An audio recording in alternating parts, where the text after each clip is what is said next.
Courtroom 3 of the Hamilton District Court in Virginia was packed that morning. On the public benches, the air was as heavy as thick leaden mist in midsummer. No one spoke. No one moved. Only the faint sound of metal grazing wood.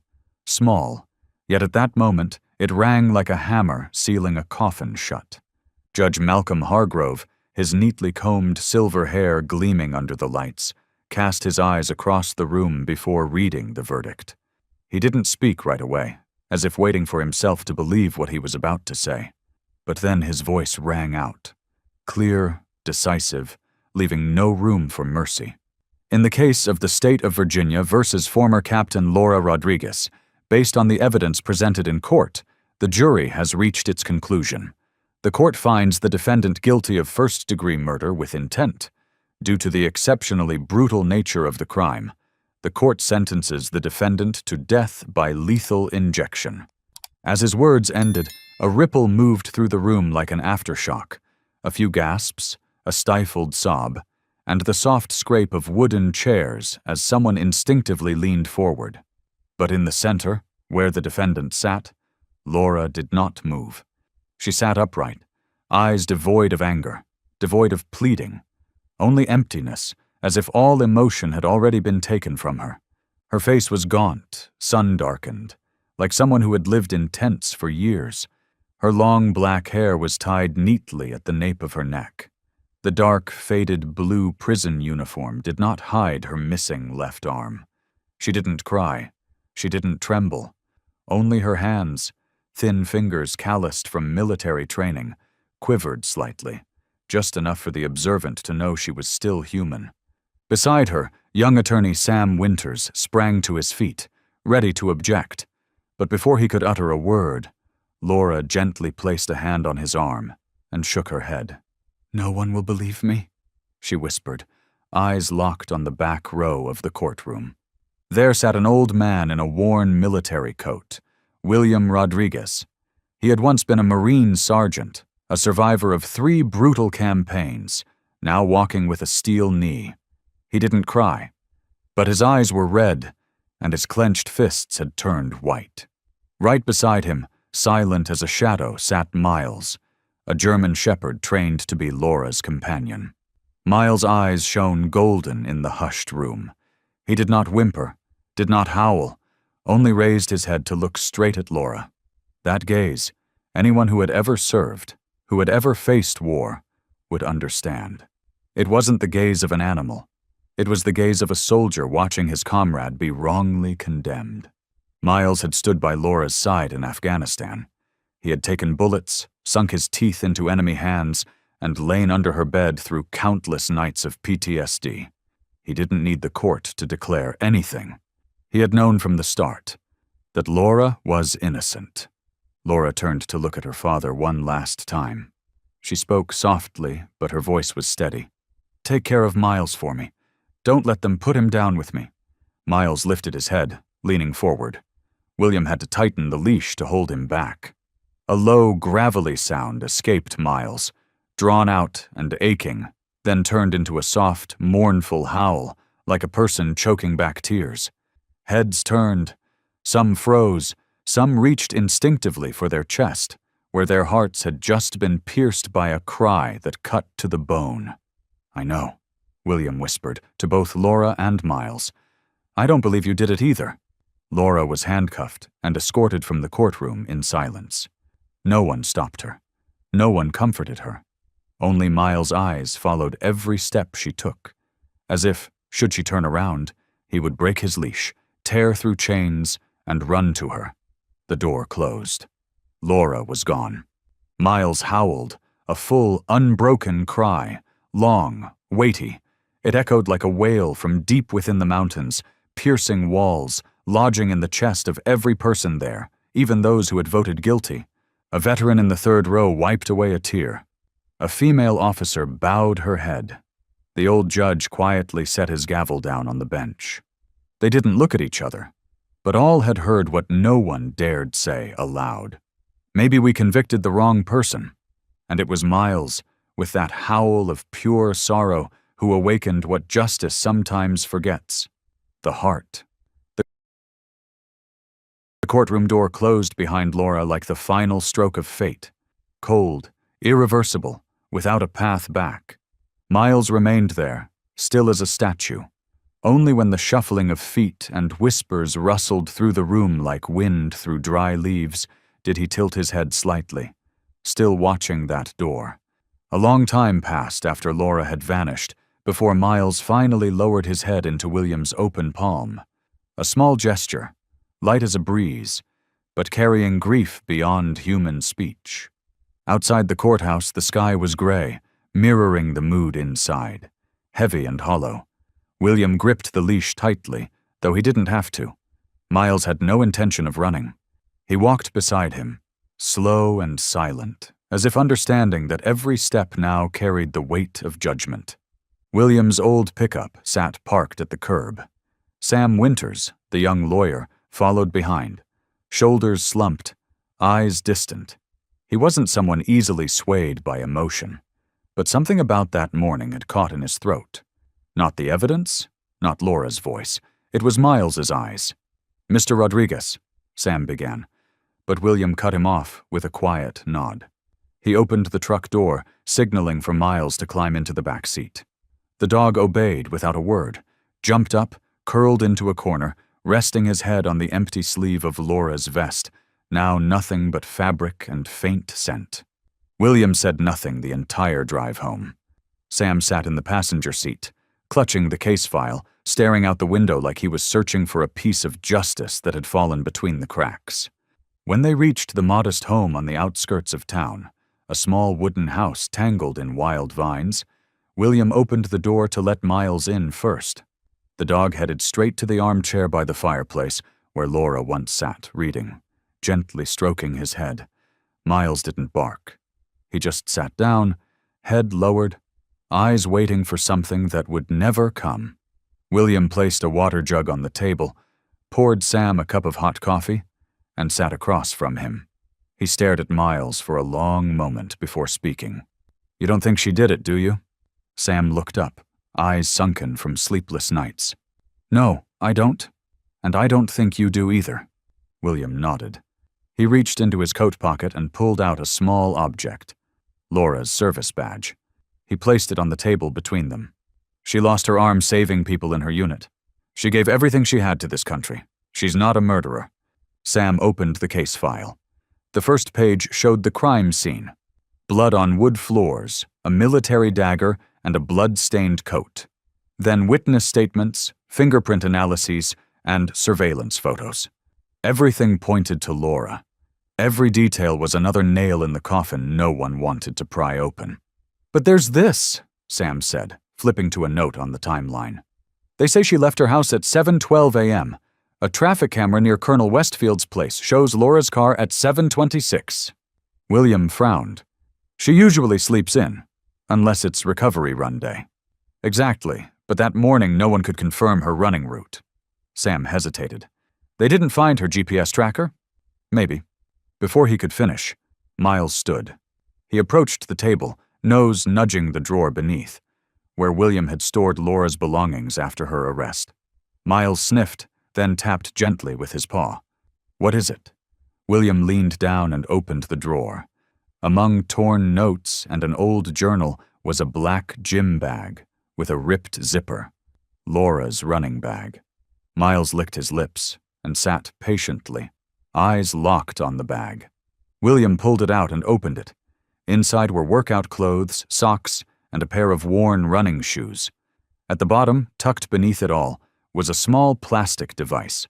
Laura's personal GPS tracker, the one she always wore on recovery runs.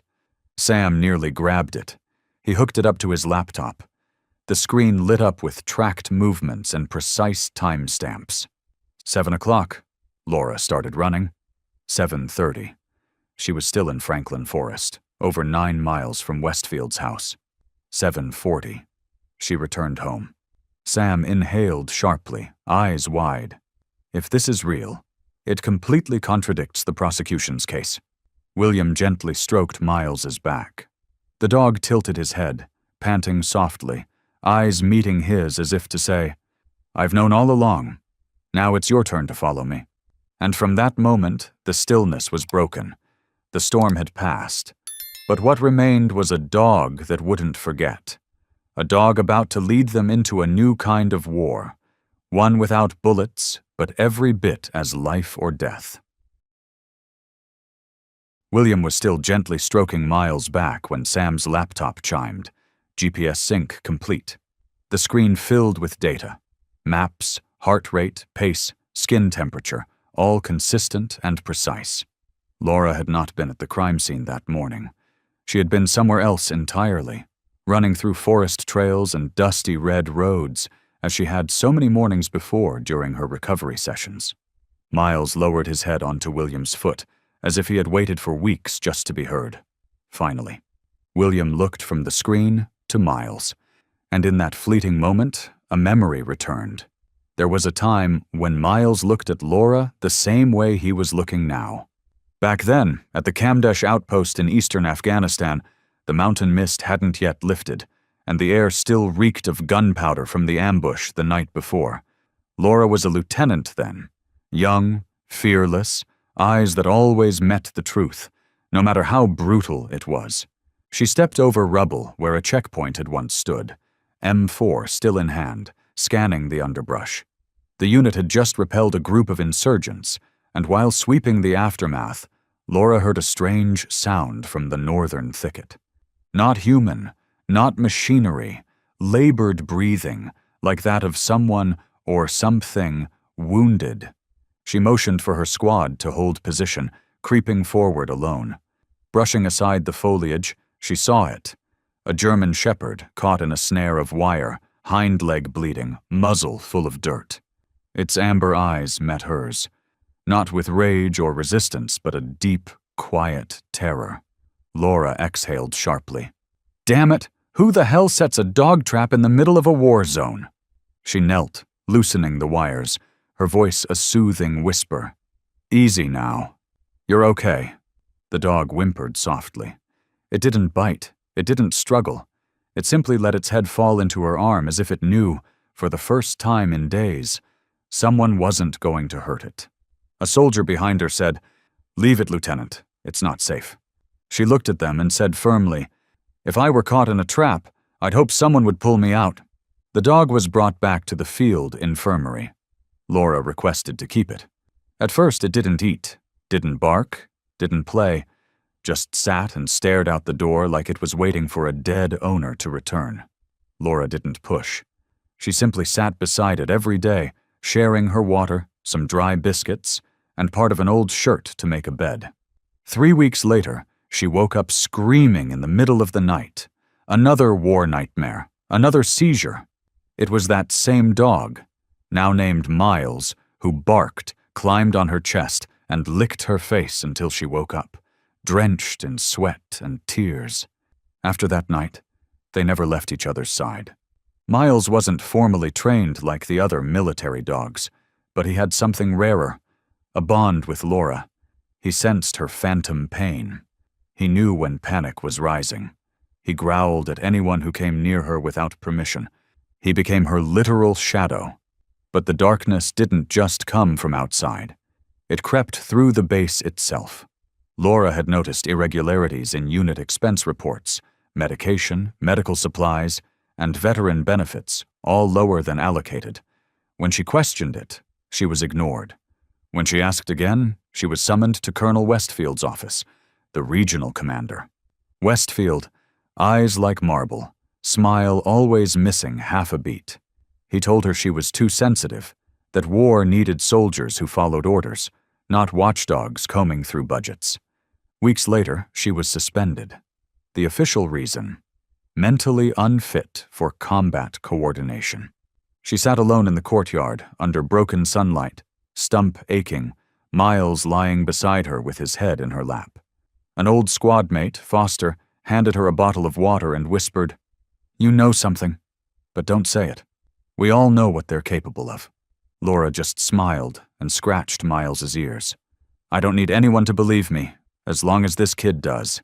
Miles exhaled softly, eyes half closed, tail wagging just once. And from that day on, in a land of dust, gunfire, and rot creeping into every tent, Laura made her vow. If she couldn't win the war with bullets, she'd win it with truth. William blinked. The memory came back as vivid as if it had just happened. He looked at Miles. Older now, grayer, but those eyes were the same. The same gaze from the jungle trap. The same looks for the person who chose to believe in him. He turned to Sam. I think there's something else you should know. What is it? William stood with effort, patting Miles on the head. Laura wasn't just a victim. She once pointed her gun at what was wrong, even when it meant standing alone. Sam nodded. And it looks like this time is no different. William looked down at Miles. No, this time she's not alone. She has Miles. And this time we're not staying quiet. Miles lifted his head as if he understood every word. He stood, eyes fixed on the door. A deep breath followed. Peace was just the stillness before a new war, and this time, the first shot would come from a dog. William was not a superstitious man. He had lived by rules, reason, and the scars of battles fought to keep his comrades alive. But something in Miles's eyes, that quiet look William had once seen in a war zone, made it impossible to dismiss. That night, after Sam left with the GPS tracker in hand, William brewed ginger tea, placed it beside the old armchair, and sat quietly watching Miles. The dog lay at the foot of the chair, his head resting on the torn sleeve of Laura's shirt, her scent still clinging to its threads. Miles didn't sleep, didn't eat, didn't whine, just lay there, alert, silent, waiting. At midnight, William heard a soft scratching on the wooden floor, steady, like early spring rain tapping on the porch. He looked down. Miles was on his feet, circling Laura's old gym bag. With each round, he sniffed deeply, then paused, staring. Not with hunger or need, but intent. Look here. William sighed, turned on the desk lamp, and crouched beside the bag. Last time you led me to the GPS, he muttered. What is it this time, old friend? Miles said nothing, of course, but pressed his nose to a side zipper. This time, William searched thoroughly. He opened every pocket and peeled back every lining, carefully, like diffusing a mine.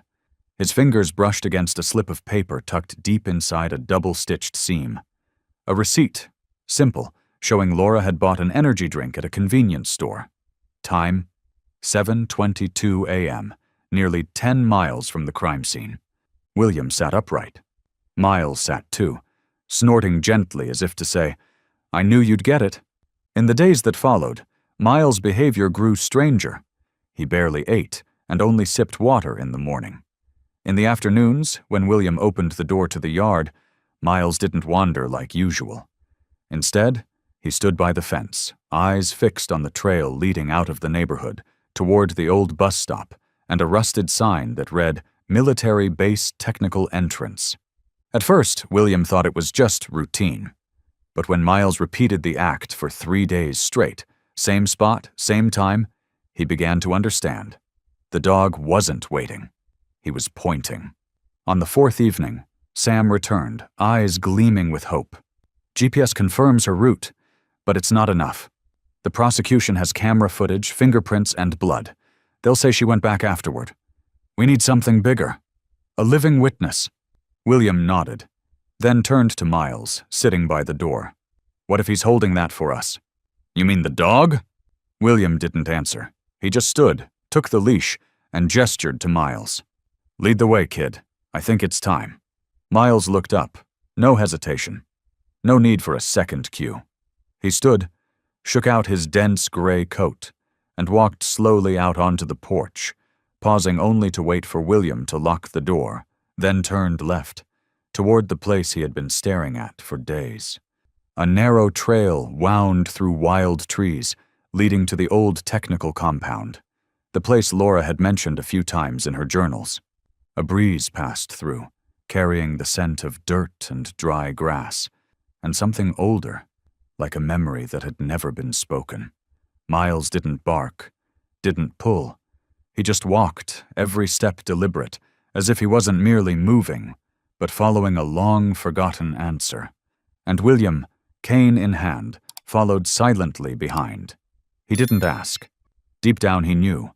This was no longer human instinct. This was the intuition of loyalty itself, the kind that doesn't quit, even when justice has turned its back. When Miles stopped at the path leading into the old technical compound, moonlight trickled through the leaves, casting silver streaks on the thin layer of dust covering the trail. William stood still, hand on the leash, eyes narrowed. He heard nothing. No engines, no footsteps, just the wind weaving through bony tree trunks, and Miles's steady breath, calm, unwavering, as if the dog had known all along what lay ahead. But before William could take another step, Miles froze again, ears pricked, body taut like a drawn bowstring. He spun around, facing the road behind the house, the opposite direction. For a moment, William thought Miles had made a mistake. But then a black vehicle glided silently into view, stopping 10 meters from the gate. No headlights, no horn, just the low hum of an engine, barely louder than breathing. The door opened. A woman stepped out, about 5 feet 7 inches, with a firm stride and a military backpack worn at the straps. Her camouflage uniform was no longer new, but still pressed and precise. Her sun-darkened face had a sharp jawline, and eyes like blades dulled by exhaustion. Miles stepped forward, not barking, just lowering his head, cautiously sniffing the air. The woman stopped, then suddenly knelt. "Miles," she whispered. "You still remember me?" William stepped forward, eyes narrowing. "Who are you?" "I'm Diane Foster. I served with your daughter. In the same unit, same battlefield." She looked up at him. "We saved each other's lives." William stayed silent for a moment, then nodded toward the house.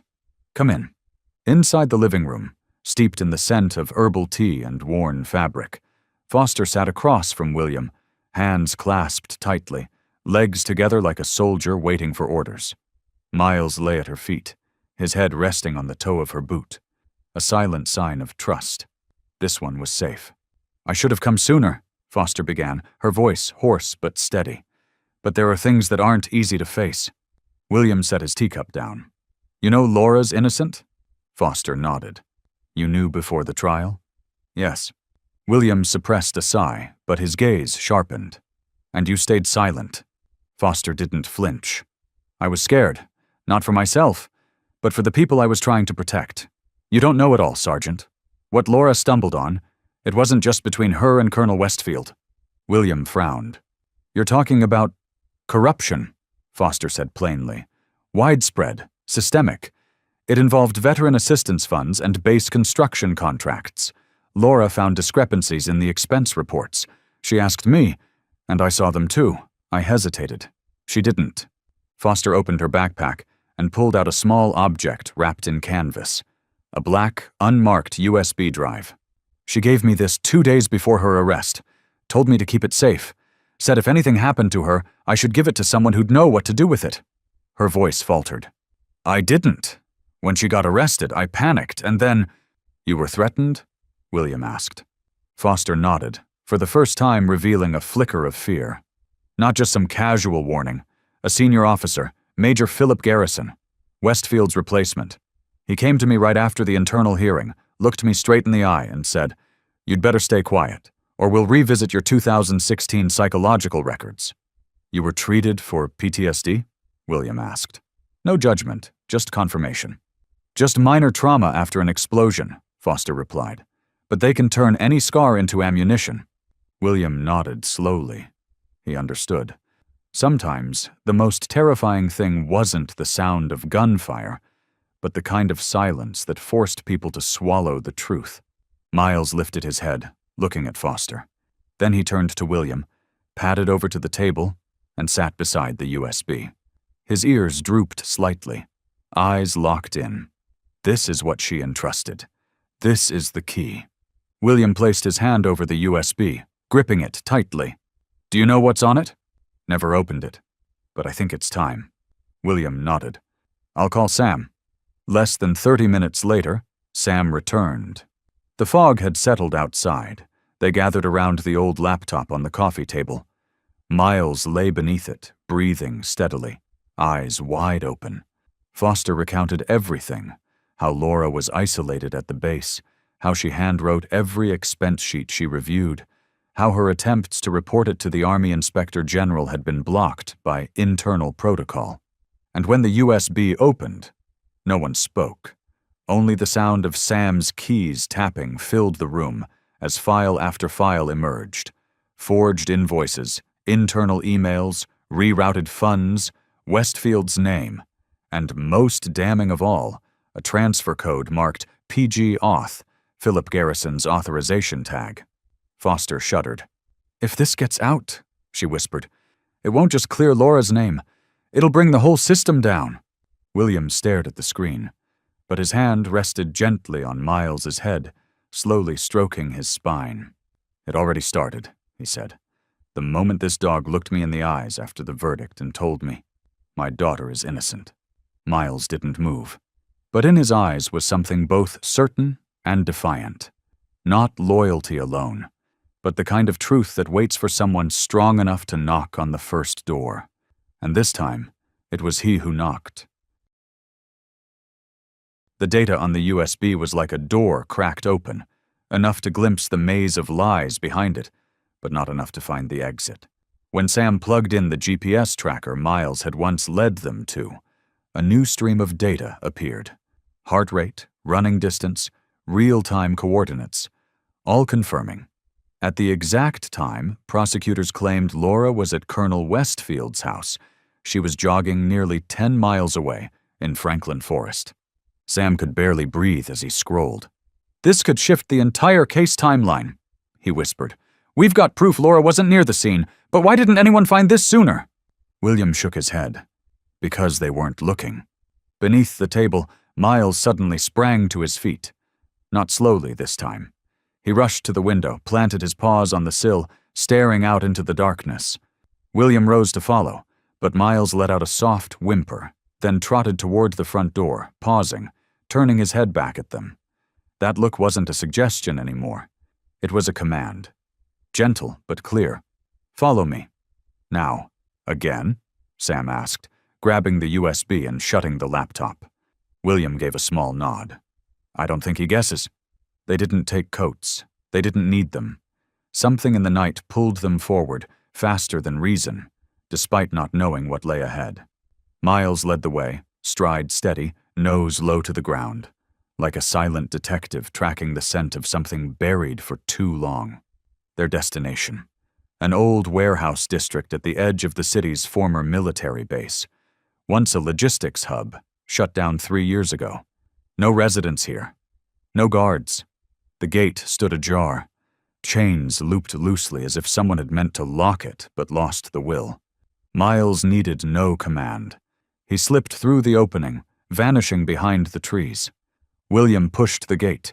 It creaked, the rusty groan echoing like a warning. They followed flashlight beams through knee-high grass to a line of corrugated metal sheds. Miles waited by the last one. Body tense, tail lowered, ears up, eyes locked on the door handle. William crouched. "Here." Miles nodded slightly, then stepped aside. The door wasn't locked. It swung open to the musty stench of mold and dust. Flashlights flicked on, stacks of old crates, torn canvas, and tilted iron shelves. Miles walked in first, without hesitation. He sniffed along the walls, then stopped in front of a gray plastic bin marked with a faded label. He sat, looking up at William. Sam stepped forward and opened the bin. Inside, scrap metal, a coil of wire, and a tightly sealed black plastic bag wrapped in industrial tape. William knelt and unwrapped the bag. Inside, a blood-stained military coat. On the shoulder, Lieutenant Colonel insignia, and a stitched nameplate. Garrison.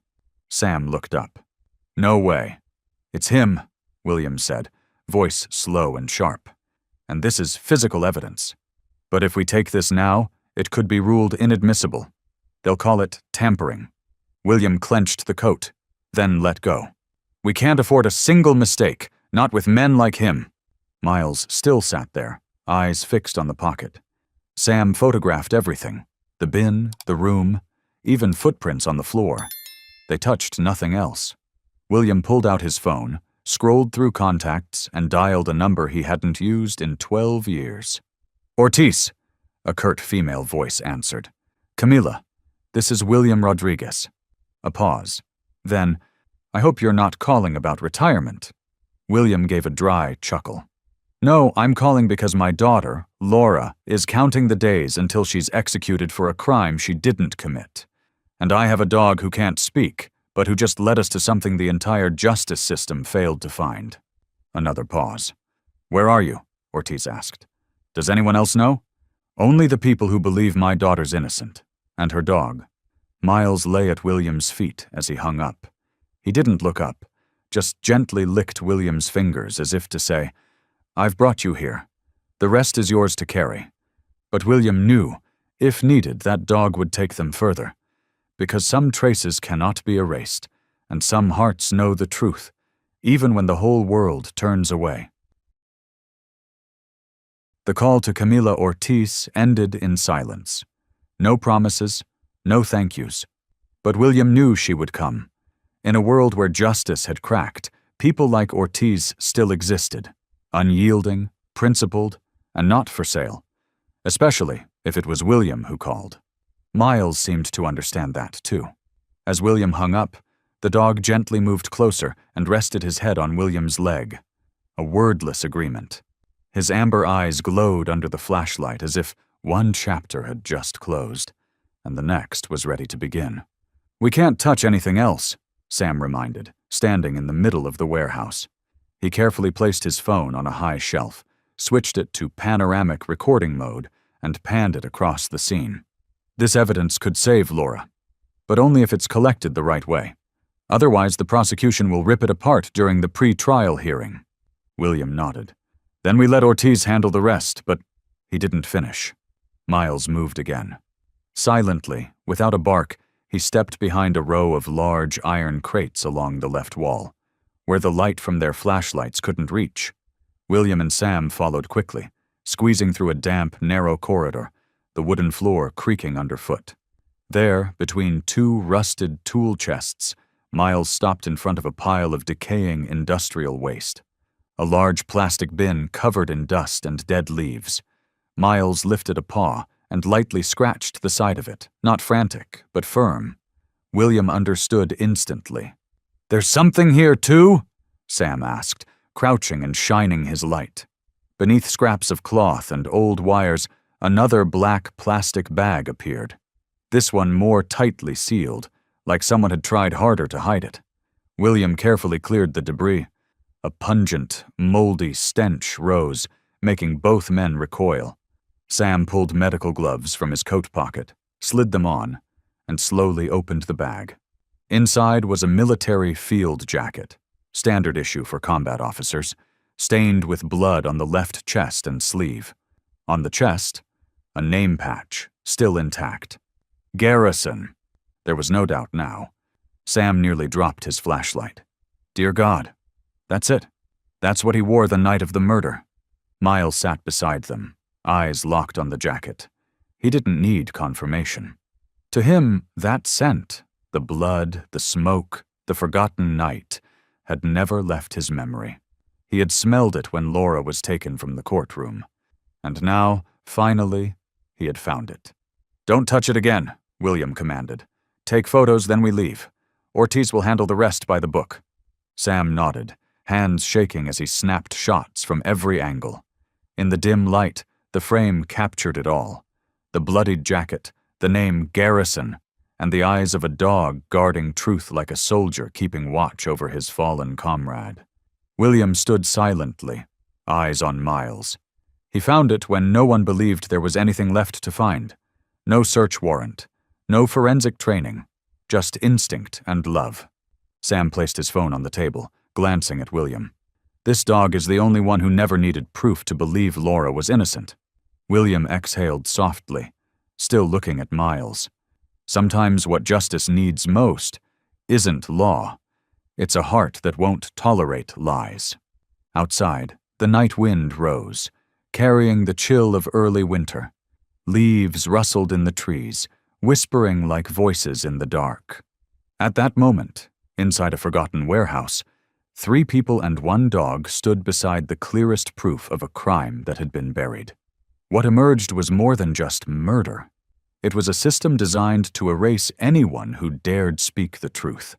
And in that place, long ignored, it was Miles, with mud-caked paws and a nose that had sniffed through death itself, who uncovered what no courtroom, no prosecutor, and no military commander could bury forever. The truth was soaked in blood, but it had never died. The blood-stained jacket, bearing Garrison's name patch, bold and bright against the dried red, was returned to its place in the industrial bin, carefully recovered with cloth and wires, just as it was found. Sam snapped the final photo and nodded. "That's it. We can go." William glanced at Miles before turning away. The dog didn't bark, didn't wag his tail. He simply lowered his head as the warehouse door closed behind them, like sealing shut a bleeding past. But William knew. This wasn't the end. This was just the first piece, and also the first open challenge to a power that had no interest in truth. Camila Ortiz arrived the next morning. William didn't need to call twice. A moss-colored military jeep pulled into the driveway, the engine still warm as she stepped out. Her cropped black hair framed a road-dusted brown leather jacket. Small frame, brisk strides. Ortiz had once been a senior CID investigator, Army Criminal Investigation Division, and was the only person in uniform William ever fully trusted, besides Laura. William stood on the porch, arms crossed, eyes holding a mix of resolve and exhaustion. Ortiz didn't greet him. She glanced once, then said, "If this is personal, I'm turning around." "It's not," William replied. "It's about an innocent soldier days away from execution, and a dog who refused to sit still and watch it happen." Ortiz raised an eyebrow. "A dog? You'll understand soon enough." They sat around the old wooden table in the living room. The same table still scarred from the time Laura slammed her crutch against it in anger after her first hearing. Sam opened the laptop and laid out the evidence. The GPS confirming Laura wasn't at the scene, the USB containing financial irregularities, and finally, the photos of Garrison's jacket in the warehouse. Ortiz remained silent for the first 15 minutes. She didn't nod, didn't interrupt, just stared at the screen, taking notes in short, steady strokes. When Sam finished, she leaned back, her eyes darkening. "Looks like you've done the work the entire investigative chain skipped," she said slowly. "But photos and a GPS tracker are just the foundation. We still need a keystone, something heavy enough to flip the whole corrupt ship." "We know," Sam replied. "But without you formally involved, they'll throw this out." Ortiz paused. "Why me?" William's voice was low. "Because I saved your life outside Kandahar, and because Laura once risked hers to save a fellow soldier when no one else dared. If a soldier like that is wrongly executed, I won't just stand by." The room fell so quiet, they could hear Miles's steady breathing beside the table. Ortiz glanced down. "That's Miles?" William nodded. "The dog who wouldn't sit still?" "He led us to the jacket." Ortiz gave a dry laugh. "You're telling me a dog, not a trained canine, found a scene the entire military CID missed?" William didn't answer, but at that exact moment, Miles stood up. Slowly, he walked to Ortiz, stopped at her feet, then looked up, eyes locked, unblinking. Ortiz shifted, visibly unsettled. Then William spoke quietly. "Say his name, just once." Ortiz frowned. "Garrison?" Immediately, Miles let out a low, muffled howl. Not a bark, not a growl, just a deep, throaty cry from the depths of his chest. Then he sat, upright, still, eyes fixed. Ortiz looked at William, then at Miles. "He reacts to that name?" she asked. "Only that name," Sam added. "Not Westfield. No one else. Just Garrison." Ortiz stayed silent for a few more seconds, then pulled out her phone. "I'll alert the Army Inspector General. Off the record, for now." Just enough to make sure someone's watching, and I'll go to that warehouse myself. Process the scene correctly." William looked at her, gratitude in his eyes. But Ortiz wasn't finished. "However," she said, her voice icy again, "if you're wrong, if this is just a desperate ploy to save someone about to die, I'll be the first to sign the execution order." William didn't reply. He turned to Miles. The dog gave a small nod, barely more than a breath. In those amber gold eyes, there was nothing but an unwavering belief. Justice wasn't dead. It was just lost. And now the final door had opened. The four-legged soldier had led them to the threshold. And beyond it lay a truth the entire system had tried to bury.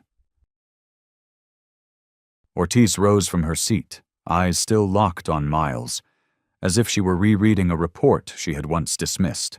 A dog, with no rank, no words, yet able to react to the name everyone in the system had tried to bury like a malignant tumor in the body of justice.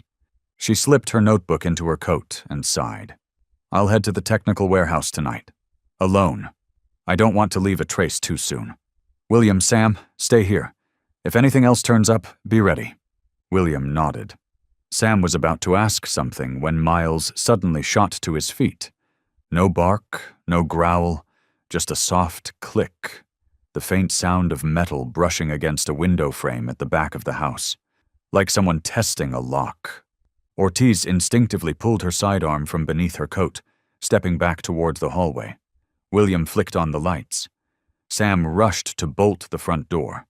Miles lunged toward the back door, positioning himself in front like a living wall. His ears were pricked, body coiled like a spring ready to launch. The fur on his neck bristled, his eyes locked on the shadows beyond the glass. Then the sound of breaking glass. A gloved hand reached inside to unlock the door. Ortiz didn't wait. "Fall back," she shouted. "William, cover Sam!" The back door flew open. A shadow burst in. Tall, muscular, dressed in military uniform, no insignia. But before he could reach behind his back, Miles leaped like a bullet, slamming into his chest. The impact sent the man sprawling, his head cracking against the kitchen cabinet. His sidearm skidded across the floor. "Stop!" he gasped in pain. "I'm military police, I have ordered." Ortiz advanced, gun aimed squarely at his forehead. "Orders? From who?" He hesitated, eyes flicking away. Miles stood on his chest, teeth bared, growling low, hot breath flaring against the man's collar. "Answer me!" Ortiz barked, voice like a blade. "Who sent you?" "Major Garrison," the man finally choked out, pale-faced. He said to make sure no evidence left the area during an internal investigation.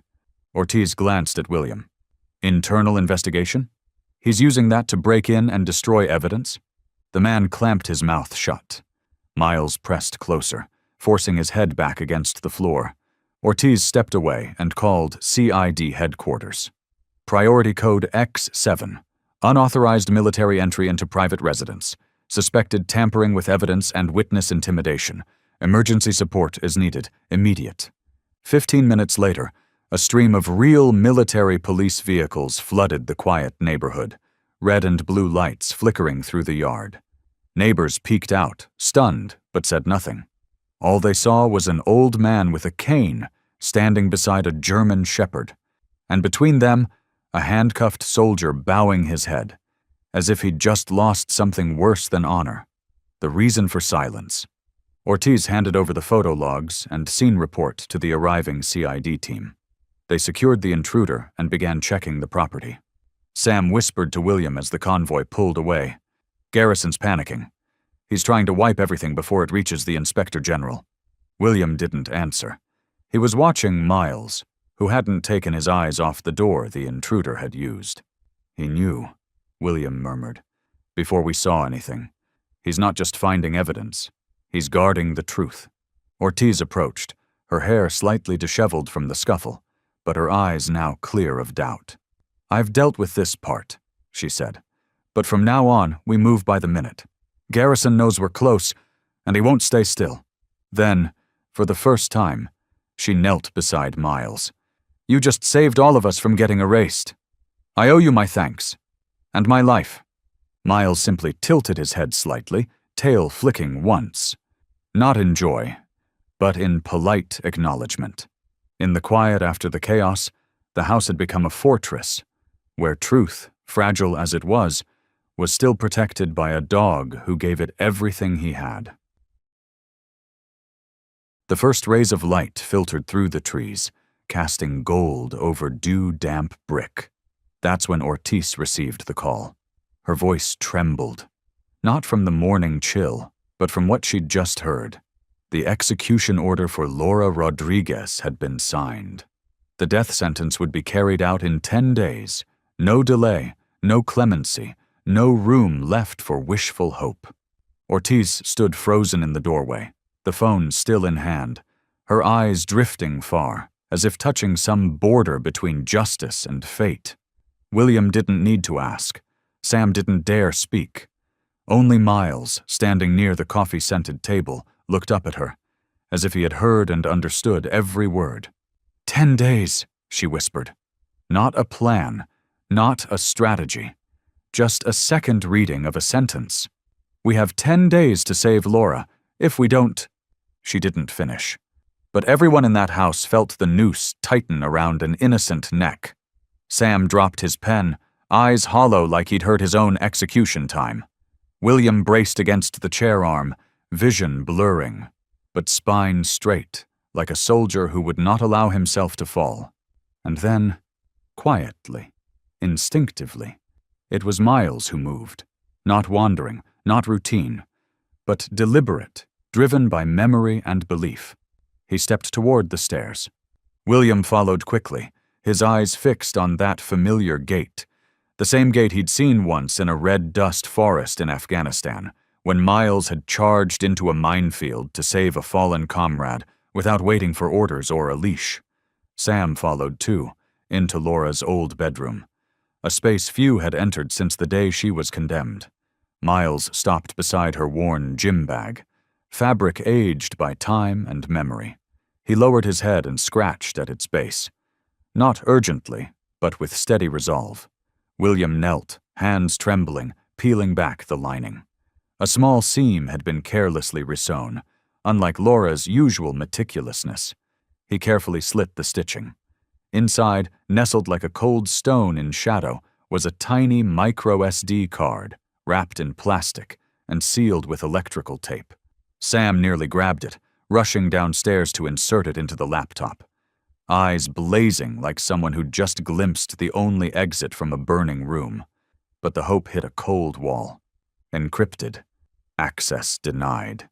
Encrypted, Sam muttered, fingers flying across the keyboard. A ES-256, military grade. No access without a private key. Ortiz stood behind them, silent, hands clenched, eyes distant. Laura trained in secure comms. If she used this, what's on it must be more dangerous than anything we've seen. William sat down, sinking into a memory. If she didn't get a chance to hand off the key, she must have hidden it somewhere close, somewhere safe, somewhere she believed someone would find it. Miles looked up, then walked to the corner of the room, where a photo hung of Laura as a girl, grinning wide beside a puppy that was him. He scratched lightly at the edge of the frame. William understood. He removed the photo. Behind it, carefully taped, was a slip of paper. If I disappear, trust where I first saw the truth. March 21st, Camp Echo. Sam typed in the code. The screen flickered. Then, files, dozens of them. Transaction records, name lists, contract ledgers, secret recordings of meetings where Garrison ordered internal resolutions. And one video, of the night Laura was framed, from a security camera no one knew still worked. Ortiz collapsed into the chair, hands over her face. My God, it's a network. Not just Garrison. It's contractors, government officers, brigade commanders. William looked at Miles. He didn't just lead them to the truth. He pulled them from the darkness with something more powerful than logic. Unyielding loyalty. Ortiz rose and placed a hand gently on Miles's head. If Laura survives, it will be because of you. Not me, not the law. A dog who never gave up on the one he loved. Miles didn't wag his tail, didn't whimper. He simply closed his eyes for a moment, like a quiet bow before the truth that had just been revealed. Time was no longer a string of numbers floating on legal documents. 10 days, no great stretch, but enough to save a life, or see it buried. And now they held the one thing their enemies feared most, the truth, uncovered by a dog, not adorned with rank, not shielded by power, but carrying in his heart the strongest force of all, unyielding resolve. The race had begun. No room left for mistakes, no time left for hesitation, and once again, Miles was the first to leap ahead, because for him, the one thing that could never wait was justice. The next morning, before the sun had the strength to pierce the mist clinging to the windshield, the team was already on the move, led by a guide who couldn't speak, but was never wrong. Miles sat in the back seat, eyes fixed on the window as if reading an invisible map laid out across scattered memories. William didn't need to ask. Ortiz didn't need to steer. At every turn, Miles would shift slightly, tilt his head toward the only direction that mattered. Their destination was an old military base on the southern edge of the city, once a logistics hub for over 2 decades, now mostly decommissioned, its sensitive sections left untouched, like scars no one dared reopen. Deep within the compound, in an area labeled simply Storage 3B, classified archives, was where Miles finally stopped. Paws planted firmly under a rusted gate, ears upright, waiting for a confirmation from the past he once belonged to. Ortiz pulled out her old military ID and scanned it. A sharp beep rang out. The steel doors creaked open, revealing a long corridor, dimly lit by yellow bulbs, their glow casting shadows on the layers of dust no one had disturbed in years. They moved deeper into the maze of files, paper corridors where truth had been buried under layers of red stamps, legal jargon, and chilling labels. Confidential, do not release, archived 2016, unauthorized access prohibited. At the last desk down the hall, an older man with graying hair hunched over a cold cup of coffee. Ortiz stepped forward. "Sergeant Willis?" He looked up, squinting behind fogged lenses. But when he saw William, and especially Miles, something softened in his face, like a rotted timber suddenly resonating with a familiar frequency. "Rodriguez," Willis said slowly, then looked at the shepherd. "And this must be Miles. God, I thought he retired with Laura." William stepped forward, voice low. "She's counting down her final days, for a sentence we believe was wrong. We need you to help us find what others were never meant to." Willis didn't respond immediately. He turned to Ortiz. "UCID? The last one who still believes in evidence," she replied. Willis sighed. "Some things shouldn't fall into the wrong hands. I remember Laura. She saved my life once. Our convoy was hit near Kunduz. I had a broken leg and was bleeding out. No one stopped, except her. And this dog." Miles sat beside him, looking up as if to confirm the memory. A flicker of emotion crossed the old man's eyes. Willis turned his monitor, typed a few commands, and pulled up a double-encrypted folder. "There's a forensic report that was never entered into the main system. The original author, Dr. Grace Nguyen, was suddenly reassigned before she could submit it. Laura once asked me about it. I kept a copy, just in case a day like this ever came." He unlocked it and printed the report. Ortiz skimmed it. Her eyes went cold. Colonel Westfield's body had bruising on the wrist, consistent with standard-issue restraints, and the time of death is 3 hours later than what was submitted in court, which means when Laura was arrested, he was still alive. Willis nodded. "But Garrison scrubbed everything. The official version doesn't even hint at this data." William clutched the copy. "We'll re-enter it. Not through the system, through the press, through the Inspector General, any channel not under Garrison's hand." Ortiz nodded, then looked down at Miles. "You again. You brought us to the right man, at the right time, for the right file. This dog isn't just tracking Laura, he's tracking what's never been spoken." Willis gently patted Miles's head, his voice heavy with reverence. He always was like that. Never left, even when the rest of us did. Out in the hallway, a flickering neon light buzzed softly, like a quiet knock from something about to surface. And deep beneath the dust and decay of paper and silence, the truth had once again cracked open, thanks to the quiet footsteps of a dog who never stopped believing in his person. Outside the compound, the sun rose high, laying quiet light over rows of silver-gray containers. A breeze drifted past the gate that had just shut behind them, carrying with it a sigh too deep for words. William folding the forensics report as though tucking away not just paper, but a sliver of soul that had just been restored. But what they uncovered next wasn't in documents. It lay in memory, and in a dog's unease that wouldn't let go. Miles sat on the rear steps of the warehouse, staring intently at the old office building nearby.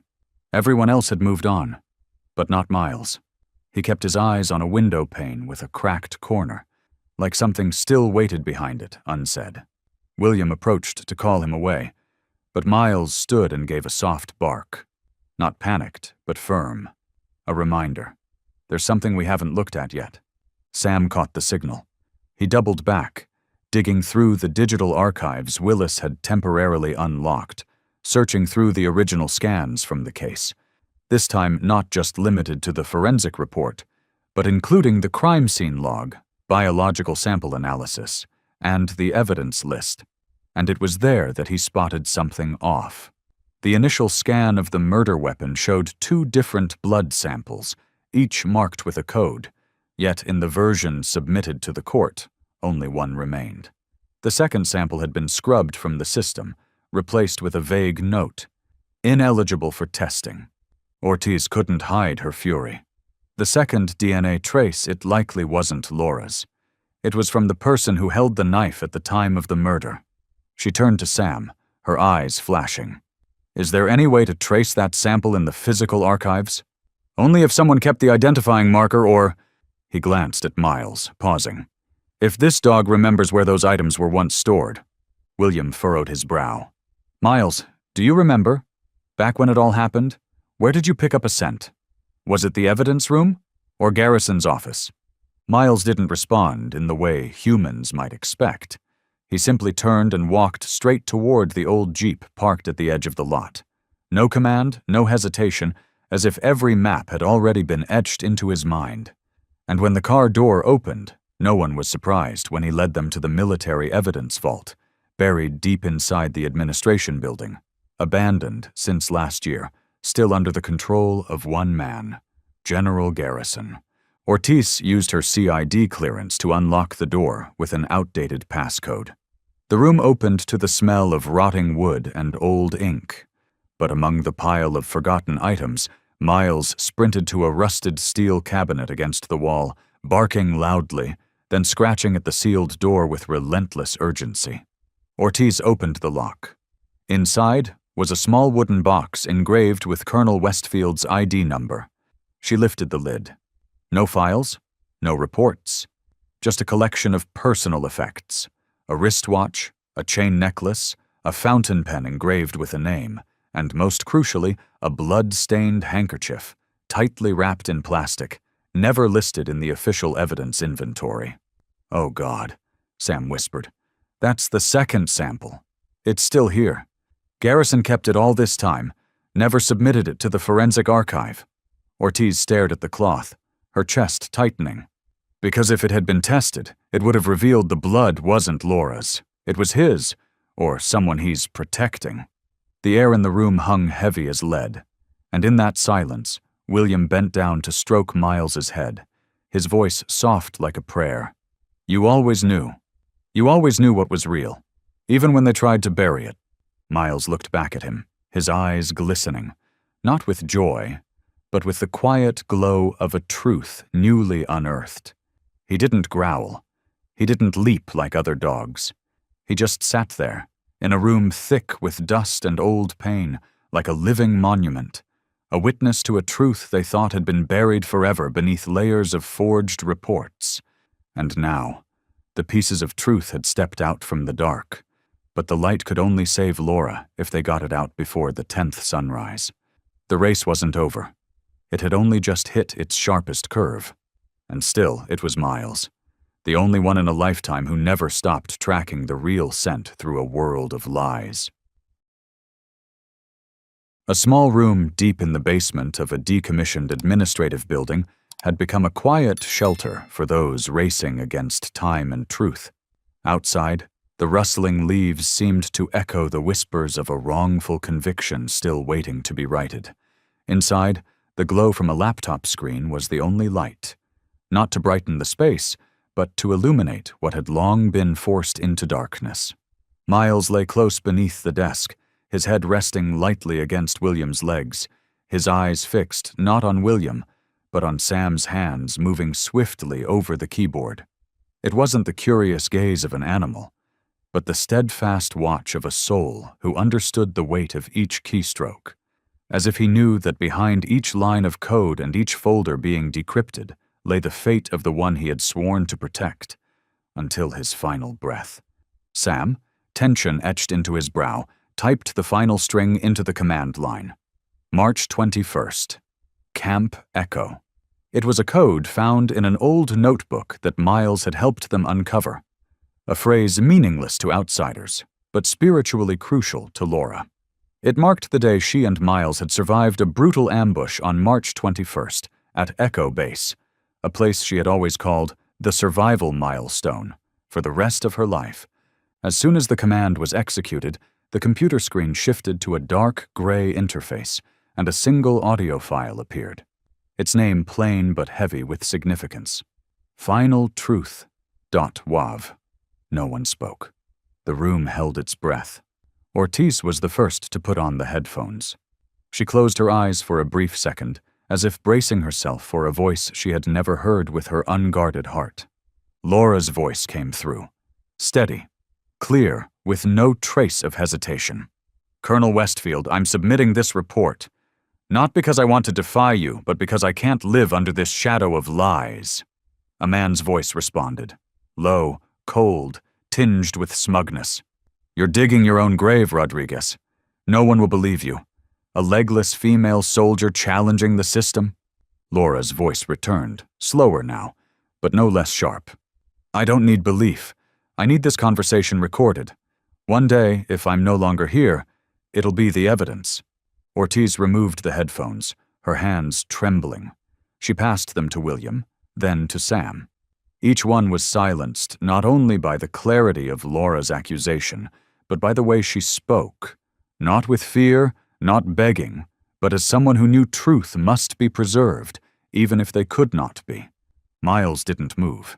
He simply listened to the change in each person's breath, ears perked, as if recognizing the voice of the woman who had once saved him from a landmine, who never abandoned him when others saw him as nothing more than a test subject, who had comforted him in the freezing Afghan nights with a hand trembling from blood loss, yet gentle as if touching something sacred.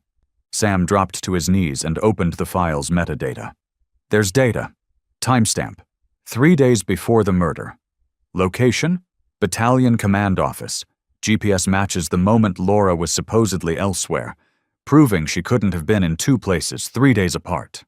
Ortiz nodded. Motive is crystal clear. Laura threatened to expose the misconduct, and 3 days later, Westfield was dead. But she wasn't the killer. It was someone behind the scenes who wanted both gone. The financial puppeteer, afraid Laura would drag the truth into daylight. William stared at the screen, his hand resting gently on Miles's head. Without you, we would never have found this piece. No one believed Laura, but you did. Miles responded with a short glance, not proud, not seeking praise, just the look of a warrior who completed a mission no one gave him, but he took anyway, out of loyalty. Ortiz stood, her voice hardening. We have a motive. We have the victim's voice, the whistleblower's words. We have evidence of the blood sample being hidden. We have a witness, Sergeant Willis. We'll send it all to the office of the Inspector General and the federal prosecutor, and if they won't listen, the media will. At her feet, Miles stood up and took a step toward the door.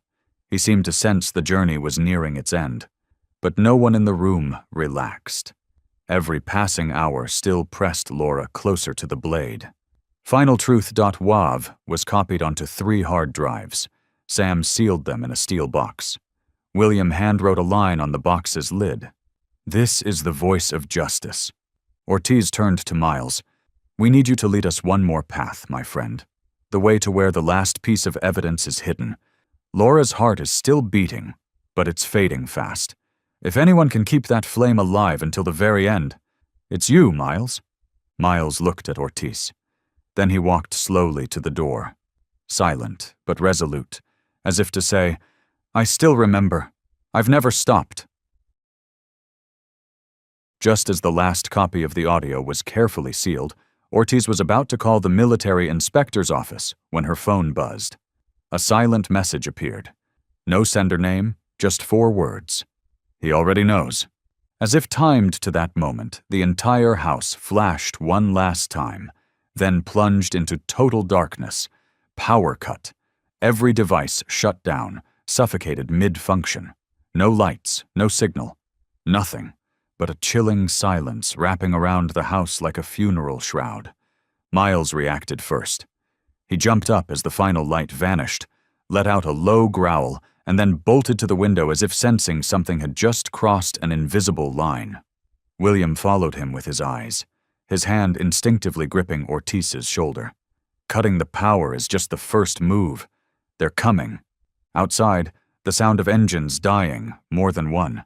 Tires rolling over gravel, slow, deliberate. Flashlights scanned the windows like cold, searching eyes. No sirens, no police, just silent figures surrounded the house, not as an arrest squad, but as a nameless purge unit. Sam turned on his handheld flashlight and pressed his back to the wall. "How many escape routes do we have?" Ortiz didn't take her eyes off the window. 1. The old basement hatch under the kitchen. But if they've blocked the back... She didn't finish. Footsteps thundered in the hallway. The front door banged, then silence again, as if they were probing for the tiniest mistake. Ortiz gripped her sidearm and turned to William. "Get the hard drives. We have to go. Now!" Miles didn't wait. He was already at the kitchen corner, scratching at a rug covering a section of tiles. He clawed furiously at the edge, then let out a sharp bark. Not a warning, but a signal. William yanked the rug aside. Beneath it was a steel hatch, locked with an old mechanical key. Luckily, he still had it. Used back in the days when storms meant hiding below. The hatch creaked open, its hinges singing in chorus with the cold night wind seeping through the cracks. An eerie soundtrack to the tightening noose of fate.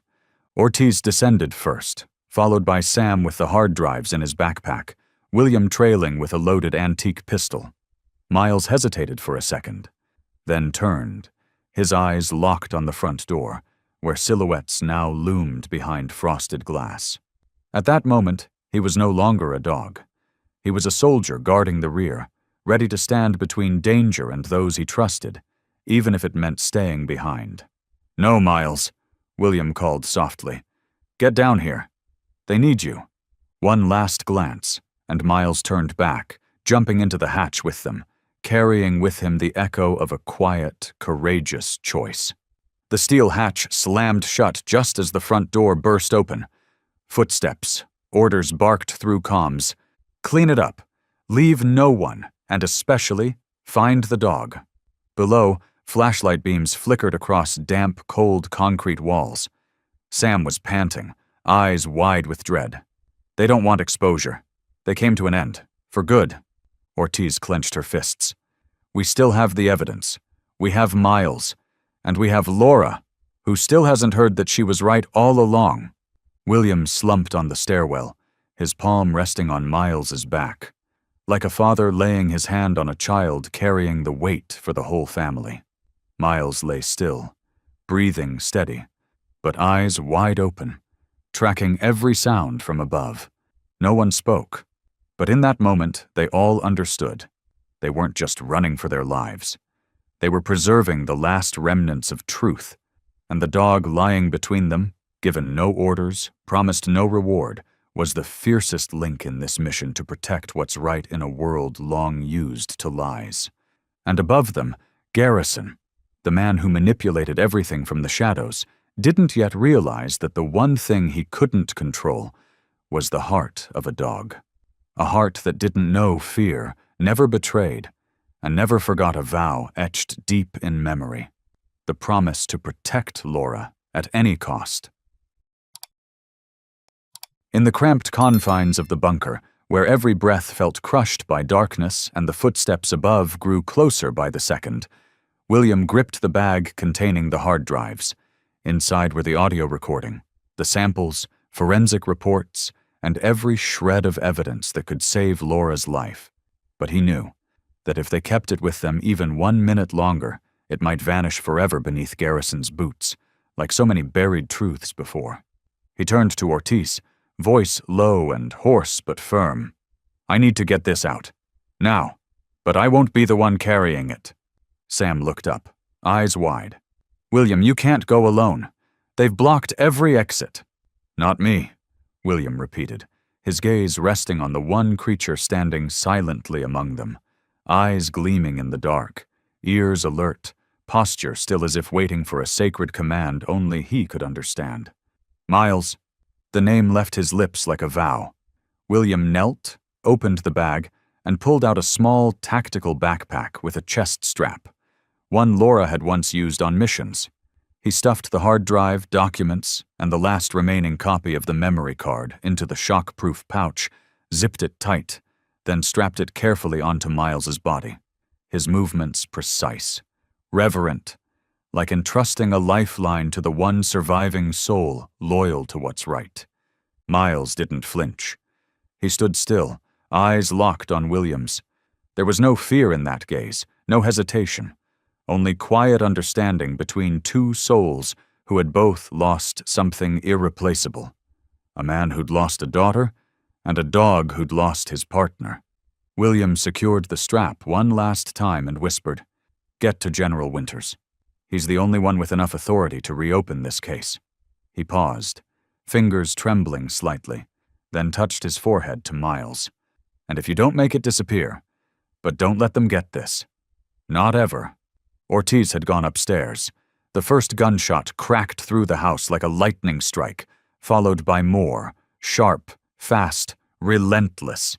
The shattering of glass, brick, and metal echoed behind it, yet no cries of pain were heard. She was fighting alone, buying every second for the one escape they'd never expected. William pushed open the steel hatch behind the old furnace, a Cold War-era emergency exit, and whispered one final time, "Go, Miles." The dog bolted into the night like a streak of smoke, swallowed by darkness.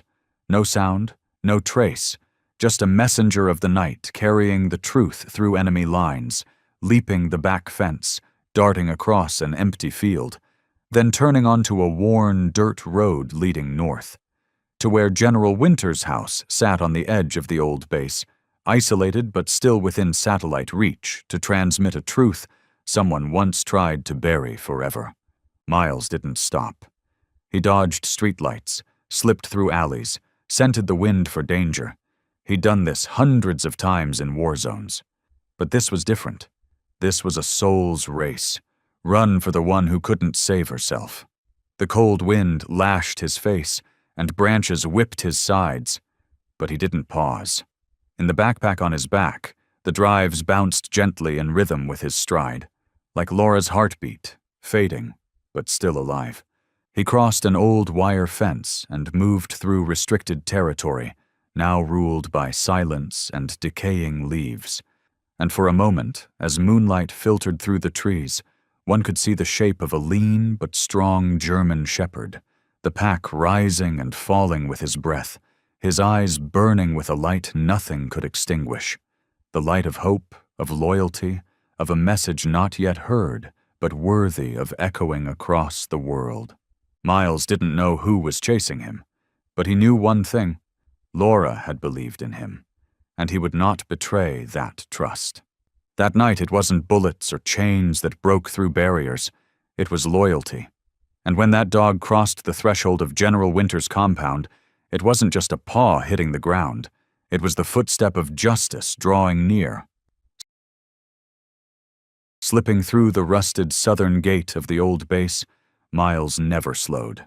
He moved through the darkness like a piece of the night itself, his dark fur ruffled by the wind, his paws caked with dirt, but every muscle taut, every stride precise, just as it had been in combat. Nothing could stop him. No call, no figure in the distance. Everything was just another obstacle to overcome, because beyond all of it waited the one door he had to reach before time ran out. The home of General Winters. The old house stood among the pines, windows shrouded in curtains, no light showing, only a dusty jeep parked askew on the roadside.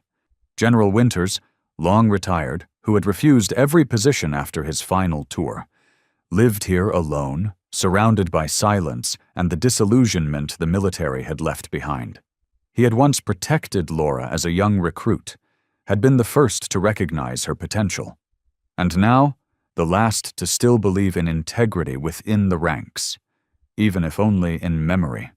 Miles didn't go to the front door. He sniffed the air and circled to the side, avoiding the tilt-mounted camera above the porch. He hugged the wall, dodged a sweeping searchlight on the hill, then leapt through a ground-floor window, its latch long broken, the wood rotted just enough for a lean, swift dog to slip through. No sound, no heavy breath, just the shape of a creature crossing the boundary to knock on the door of conscience. In the dark living room, General Winters sat flipping through an old file. His eyes, dulled by age and sleepless nights, barely caught the faint sound behind him, the soft tap of claws on wood. He didn't flinch. He only tilted his head slightly. "No need to turn on the light," he said, his voice rough from cigarettes and endless insomnia. "I know only one being who walks that lightly but carries a storm." Miles stepped slowly into view. His eyes glowed in the dark, steady, unwavering, and when he sat, bowing his head to reveal the backpack, General Winters froze. He set the file down and stood slowly, as though unwilling to disturb something sacred. "Laura," he whispered, almost to himself. He knelt in front of Miles, hands shaking as he unclipped the pack. A man who'd signed off on thousands of orders now stalling before a single zipper because he knew what was inside could change everything, or disappear forever if mishandled. Inside, a hard drive, memory card, forensic reports, blood sample photos, and a handwritten letter, penned by Laura as if she'd always known her dog would become the final courier. "I am not afraid to die, sir, but I'm afraid the truth will die with me. If this letter reaches you, it means Miles succeeded. Trust him as I did. Laura." Winters looked up at Miles, eyes red. "You've crossed half the world, from Afghanistan to here, and now you carry her burden too." Miles said nothing. He didn't need to. The way he sat still, not begging, not scratching, not barking, was the answer. He hadn't come for praise. He'd come to deliver a mission. General Winters stood, the hard drive in hand, and moved to his desk. He powered up his old computer, connected to the secure military network he'd secretly maintained since retirement. As if always preparing for the day justice might need a quiet place to wake up. Miles curled up on the rug, eyes closing briefly. He had done his part. And in that quiet room, the whir of a cooling fan, the clicking of a mouse, and the glow of a screen signaled the first spark of dawn. Dawn that might not arrive soon, but would arrive. And when the final audio file was sent, not just to military investigations, but also to the trusted independent media General Winters still believed in, he turned back and gently stroked Miles's head. "People always ask if dogs understand sacrifice," he murmured. "Now I know. They don't just understand. They know better than us what's truly worth it." Inside the house now plunged in darkness, not due to a power outage, but because shadows cloaked in dark authority were taking over room by room with silent calculation. The air was thick with gunpowder, sweat, and the metallic tang of fresh blood. Heavy boots thudded against the wooden floor. Garrison stood in the middle of the living room, where a single desk lamp cast a cold yellow glow across the battered face of Victor. his hands tied tightly behind his back, kneeling on the damp floor like a prisoner awaiting a verdict already decided. General Garrison, the man once seen in pristine uniform delivering speeches about honor and loyalty, now bore no insignia, no nameplate. In his hand, a loaded matte black Glock. His face no longer held the resolve of a leader, but the twisted fear of a man being haunted by the truth, by the evidence he thought buried forever in edited files, locked military storage, and in a soul he believed would never speak. Laura. "You're a stubborn man, Victor," Garrison said as he bent down to eye level, his voice syrupy with contempt. "You should have known when to shut up, like the other vets. Retire, sip tea, play with your dog, wait to die." Victor panted, head swaying as he struggled to stay conscious, but his eyes never left the officer in front of him, not trembling with fear, but burning with something quieter and deeper than hatred. Contempt. "You know nothing of honor. You wore that uniform not for the country, but to hide the cowardice in your bones," he breathed out, blood tracing the corner of his mouth, yet his eyes still ablaze. Garrison took a half-step back, sneering. "I'll give you a death worthy of the pride you love so much. Your gun will be placed in your right hand. The camera will record you pulling the trigger during a moment of madness. A grieving father unhinged over his daughter's wrongful conviction. Or at least that's what people will think." He turned to one of the soldiers. "Reattach the dummy camera. Stage the scene. Grab his K-12. Wipe it clean. Place it in his hand. Everything must look spotless." The soldier nodded, removing his gloves and heading towards the bedroom where Victor had stored keepsakes. Garrison watched him go, then stooped to pick up a photo that had slipped from Victor's pocket. A faded, dog-eared family portrait. A younger Victor, Laura, face firm, but eyes bright, and a healthy German shepherd lying between them like a child. Garrison snorted, then crushed the photo under his boot, grinding his heel onto Miles's face as if to destroy the memory. At that moment, a faint howl echoed. Soft, carried by the wind, barely audible. No one else noticed, but Victor did. His eyes widened. He tilted his head, listening. His chest rose sharply, not from fear, but from a hope suddenly rekindled. Miles. Before Garrison could turn, a cold draft swept through the rear door, flickering the desk lamp, then extinguishing it. The room fell into an eerie silence, heavy and electric. A shout came from outside. Then silence, a clatter of metal. Then nothing. Garrison drew his gun. "What the hell is going on?" No answer. Another soldier raised his flashlight and scanned the window. Nothing. No movement, no shadow. Just the backyard gate, now swinging open. Victor smiled faintly. "I told you once. Never underestimate a dog who's lost his master," he said, calm and chillingly composed. The window shattered. A dark blur leaped through, cutting through the room like a bolt of wind, slamming into the nearest soldier. A scream. Blood sprayed across the wall, a strike too fast to block. Clean, precise, and deadly. Miles, still wearing his now empty backpack, was no longer the messenger. He was the blade of justice, the living memory of Laura, the hand Victor could no longer raise, the voice for everything silenced by lies. The room exploded into chaos. Garrison fired wildly, but Miles had vanished from sight. Another soldier crumpled, groaning, his weapon skidding away. In less than 20 seconds, 3 men were down. One with a shredded wrist, another slammed into a desk corner, the third fumbling with bloody fingers to reload his gun. Garrison stood gasping, weapon shaking, eyes wide like an animal cornered in its den.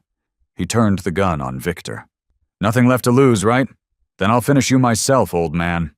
But the shot never came. Miles launched like lightning, slamming into his arm. The bullet went wild, burying into the ceiling. Garrison was knocked flat, the gun flung aside.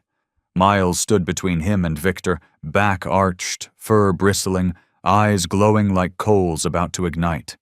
And for the first time, Garrison, the general who ordered deaths without blinking, felt fear. Not from teeth, not from claws, but from those eyes. Eyes that held the silent witness of war. Eyes that could not speak, but had seen everything. They spoke the truths Laura never got to tell in court. The cries Victor couldn't scream. The truths that had been strangled by manipulation. Miles didn't attack again. He simply stood his ground, as if he knew something Garrison had yet to grasp, that this battle no longer required blood, because this time, justice wasn't late. In the wrecked room, glass shards glittering on the wood floor, blood still seeping beneath a soldier's limp body, no one moved. Not one of the men who once thought themselves in control dared speak. Garrison lay on his back, chest heaving, hands trembling after the struggle. Miles stood still, less than a stride away, body poised like a statue guarding the fragile boundary between truth and corruption. Garrison reached out, but the gun had skidded far into the corner. Nothing could save him now. Nothing but the lies already shattered along with the broken window. Just as he attempted to rise, a phone rang in his pocket. A dry, drawn-out ring. Not an emergency alert, but a sentence spoken from somewhere beyond his grasp. He fumbled for it and pulled out a black phone. The screen displayed a name that made his eyes widen, then narrow in dread. General Winters. Silence. No one breathed. Miles didn't move. Victor, still kneeling, watched with held breath. Garrison answered, his voice hoarse and strained. "You're calling too late." On the other end, Winter's voice came through, not loud, not angry, but colder than ice. "Too late is when I can no longer call. This isn't that moment." Garrison clenched his jaw. "You have no idea what you're interfering with. This isn't your concern." "You're wrong," Winters replied, voice slicing clean through. "This is precisely my concern. I've just transmitted the full data set, audio, forensic reports, scene photos, to the Military Inspector General and the Federal Justice Department.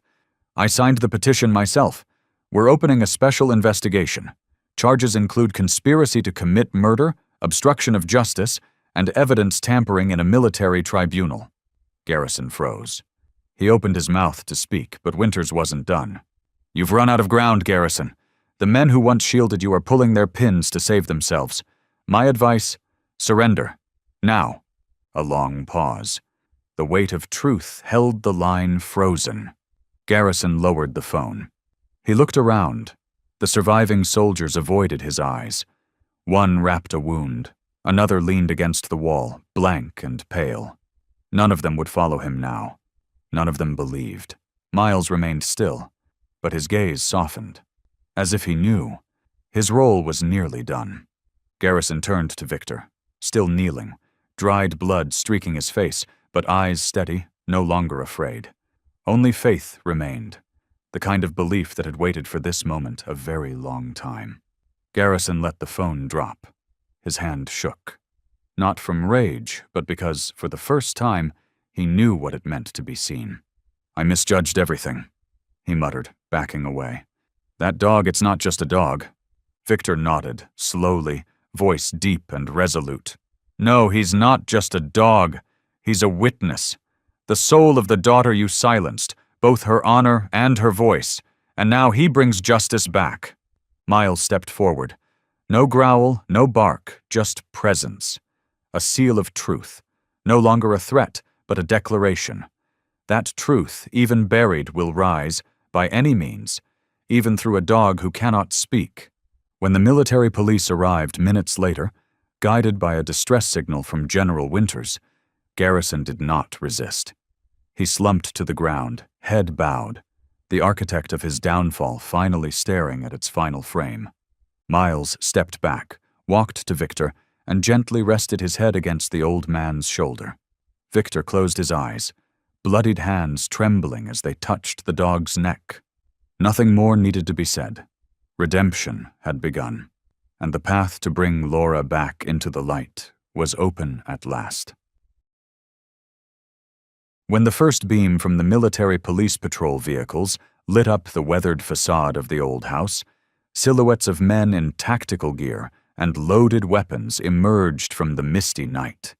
No sirens, no shouting, only a tightening perimeter, cold and calculated, closing in on what once was a family home, now the final scene of a tragedy scripted by lies. Inside, Garrison remained seated, hands resting on his knees as though submitting to an inevitable ritual. The sounds outside, rushing footsteps, the click of safeties being switched off, encrypted orders over radios, rang out like the death knell for the power he once held. Miles stepped away from Victor and moved toward the front door. He didn't growl, didn't charge.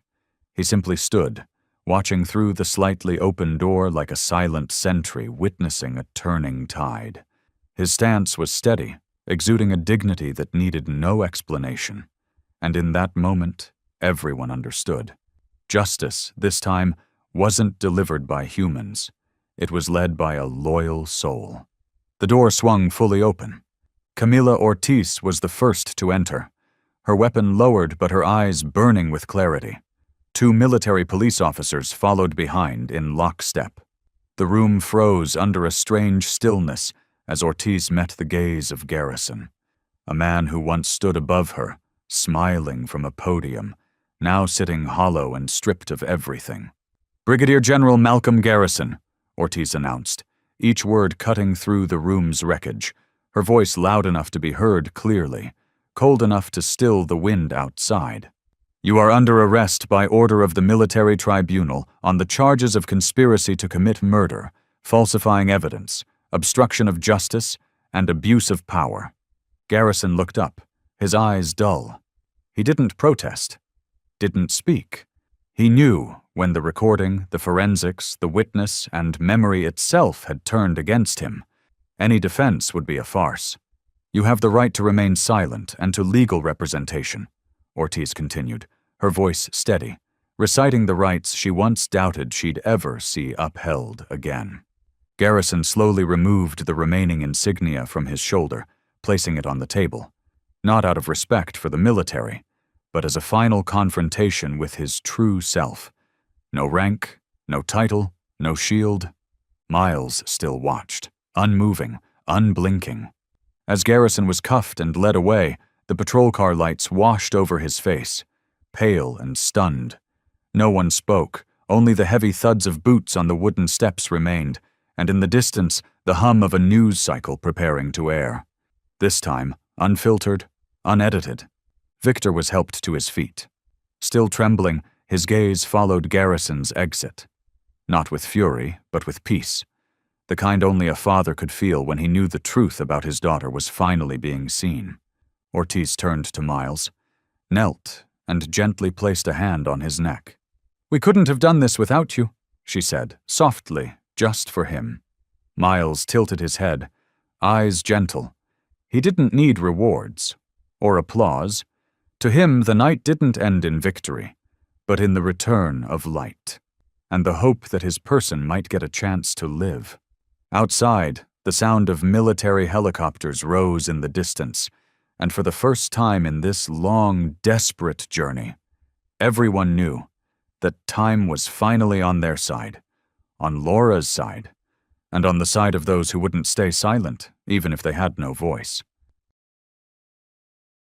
That morning, the sky above the military detention center was impossibly clear, as if even the weather sensed something sacred was about to unfold.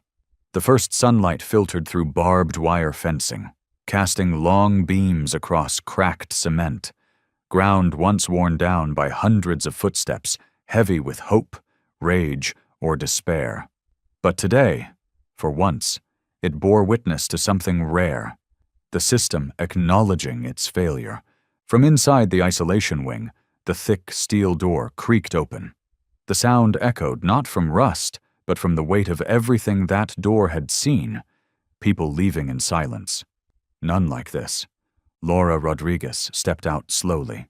She still wore the same prison uniform, faded from countless washes and sun. Her hair was shorter than it had been when she enlisted, her face darker from time and light, her eyes ringed from sleepless nights, but glowing now with something that couldn't be confined. the light of survival through injustice.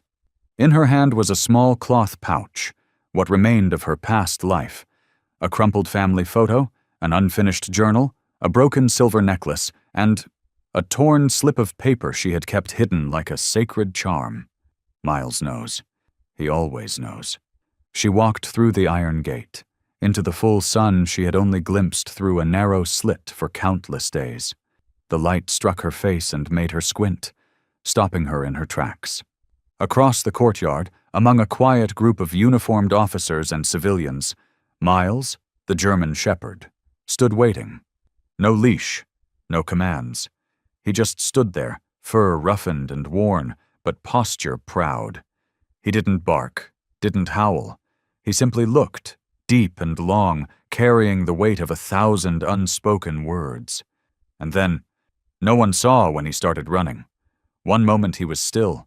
The next, a blur of black and gray streaked forward, cutting through the silence, tearing across the crowd, racing to the woman he had chased justice for across every mile. Laura dropped to her knees before he reached her.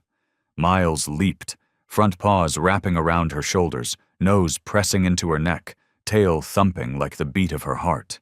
His breath was short, not from exhaustion, but from the release of months of wordless longing.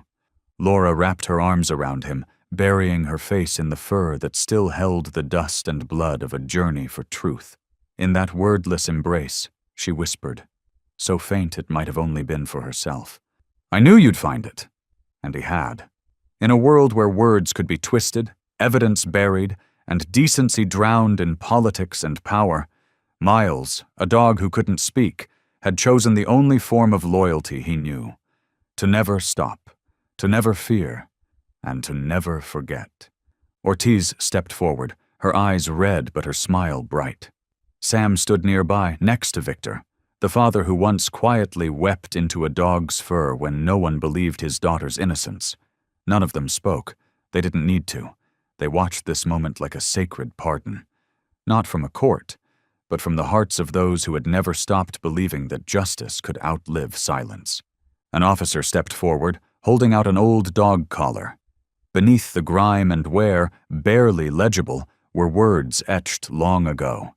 "If you find me, someone still believes I matter." Laura read the inscription, then looked at Miles. She nodded. She clipped the collar back around his neck, like restoring a medal stripped without reason, like returning honor, not just to a dog, but to every soul once seen as expendable in war and forgotten in peace. Applause broke out, not loud, not dramatic, but soft, restrained, and utterly sincere. In the sound of those hands clapping, no one noticed Laura's tears. She'd buried them long ago, but her face lit up, her eyes bright, as if finally seeing sunlight unfiltered, not through wire or cell bars, but through the eyes of a friend who had never, ever left her. And there, beneath that late but gentle sun, in a world that had once failed but dared to make it right, a soldier and her dog stood together again, not to fight, but to live, as souls who had been seen, who were still loved, and who would never be forgotten. After the tearful embrace at the prison gates, after the legal procedures, and the press conference where she uttered only one sentence, "I forgive, but I will not be silent," Laura Rodriguez chose to vanish from the spotlight. She signed no media deals, declined all memoir offers, and refused invitations to testify before Congress, though they poured in daily. Most significantly, she turned down reinstatement to the military, along with the Medal of Honor they offered as a gesture of redemption. Because for her, that war was over, but another had just begun, quieter, deeper, and more enduring. In a modest wooden house on the outskirts of Virginia, far from cameras and barbed wire, Laura sat on the porch, gently stroking the prison shirt she had worn throughout her incarceration. She had washed it clean, folded it neatly, and placed it in a box, as if sealing off a chapter of her life. Miles lay at her feet, head resting on her prosthetic leg, breathing softly. The golden afternoon sun bathed his dark fur, making him look like a living bronze statue, a monument to memory and loyalty. It was here, amid a peace she once believed she'd never know, that Laura decided how she would spend the rest of her life. She would carry no bitterness and seek no revenge cloaked in honor. Instead, she took the government's compensation, a sum offered in a late attempt to make things right, and built something the system had never had: the Laura Rodriguez Veteran Support Center. The first building rose on the grounds of a long-abandoned training base, the very place where she and Miles had completed their first mission together. She didn't choose it out of nostalgia, but because it had once been a birthplace of pain, and now it would become a sanctuary for healing. The center looked nothing like a military facility. No high fences, no cold conference rooms. Instead, it had sprawling therapeutic gardens, a reading room, pro bono legal aid offices staffed by volunteers, and, most notably, an entire wing dedicated to dogs recovering from military service. Once tagged as equipment, these dogs now had names, medical records, and caretakers. They had birthdays remembered and rest days honored. Miles, now the living symbol of the center, had a small bronze statue at the entrance. The plaque beneath read, "He didn't speak, but he never left anyone behind." Laura oversaw operations personally. She didn't sit behind a director's desk. She was in the physical therapy rooms, helping amputees walk again with service dogs. She sat in silence for hours with veterans suffering from PTSD, those who had once contemplated ending their lives from being forgotten. For her, this wasn't a job. It was a quiet redemption for the silence she'd once been forced to endure. Miles was always nearby, sometimes asleep beneath her chair during consultations, other times padding gently into therapy rooms, as if he knew exactly who needed his calm gaze. Once, he approached a veteran newly returned from Afghanistan. The man sat frozen on a bench, hands clenched, eyes hollow, trapped in a firefight that had long ended. Miles didn't bark. He simply laid his head gently on the man's thigh. And in that moment, almost supernatural, the man broke down in tears. A month later, he returned, asking to volunteer full-time. The center grew, not through media, but word of mouth. Veterans told each other, "There's a place where no one asks too much, no one judges too quickly. A place where humans and dogs heal together, in silence, and then move forward." Laura never sought fame. She didn't want to be the face of a new generation of veterans. But in her steadfast silence, each step she and Miles took was writing a new chapter, no longer of combat, but of healing, no longer about endurance, but rebirth. And every evening, as sunlight filtered through the yellow brick hallways, Laura sat on the porch. Miles rested his head on her leg. No words were needed, but everyone knew. Everything they'd endured, and everything they were doing now, was to remind the world that loyalty, when not betrayed, can be a salvation that lasts a lifetime. Each morning at the Laura Rodriguez Veteran Support Center, before the sun even breached the clouds, the soft rhythm of Miles's footsteps echoed through the quiet halls, like the steady heartbeat of a place kept alive by grace and memory. No longer just a companion or symbol of justice, Miles had become something more: a special instructor, a silent teacher no one could replace, guiding the dogs being trained to heal wounds that couldn't be seen. Laura once said, half joking, "He doesn't need to speak. He just walks into a room, and hearts soften on their own." And it was true. No one could explain exactly how Miles did what he did. There were no commands, no training protocols, no slogans. He simply approached a nervous young dog during its first interaction with a veteran, sat quietly beside it, and steadied it with a calm, anchoring gaze.